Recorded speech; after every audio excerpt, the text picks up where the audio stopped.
Let's radio rumble, Mr. Kilmeade. President Obama making the case for military action last night in Libya during his speech before the nation. Watch. To brush aside America's responsibility as a leader, and more profoundly our responsibilities to our fellow human beings under such circumstances, would have been a betrayal of who we are. Some nations may be able to turn a blind eye to atrocities in other countries. The United States of America is different. So should the United States be the world's police force? And aren't there other countries facing similar atrocities? Let's turn to our radio rumble right now. Talk show host with different perspectives. From Memphis, green left, Ben Ferguson. From San Diego, in the middle, Mason Weaver. And from D.C., Victoria Jones. Good morning to all of you. Morning. Good morning. Ben, I am not in the middle. Well, you are on the screen. You're absolutely right. Ben, let's start with you. Did it sound to you as if the President of the United States were suggesting that maybe we are the world's police force? Absolutely, which is funny because that's exactly what he said we weren't going to be when he ran for president and what he criticized George Bush for doing. What you had last night is the president said, hey, if anyone around the world will stand up for freedom, you have a friend in the United States of America. Tell that to the people in Yemen. Tell that to the people in Iran. Tell that to the people at all these places around the world where the United Nations says there's massive human rights abuses, where people have stood up and America has not come there. And really what the president said last night was, look, you need to hire a really good PR firm. If you want us to come help you, you got to get on TV, because if we don't see it and I don't see it at the White House, you don't have a friend in America. But at the end of the day, he's saying, I'm the police force, wherever the cameras are, and wherever it makes me look good. Well, Ben, I'll tell you what, in the Brady Bunch box right below you, Victoria is going, no, no, no. Victoria, what do you think? Because that's not what he said.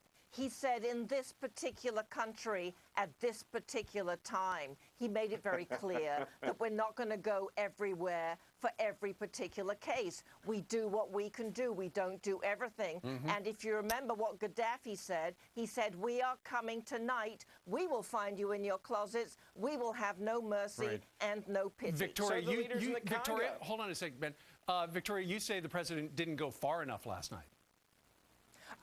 Far enough in what sense? Well, that's what you told. He didn't reach enough. I think what the president did last night was to lay out the case for why we went there.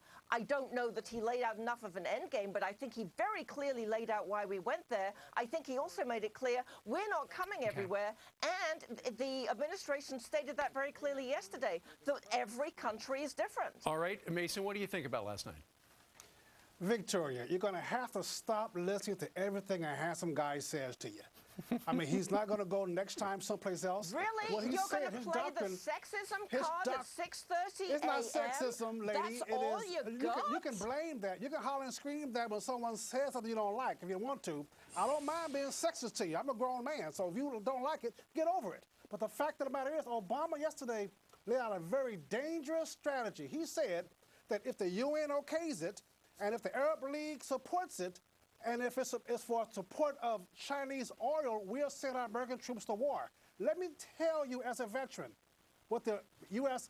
doctrine really is. It is saying that if a foreign government destroys a U.S. airlines and kills hundreds of passengers, if a foreign government goes into a nightclub frequented by U.S. soldiers and kill people, you have forfeited your right to be a government.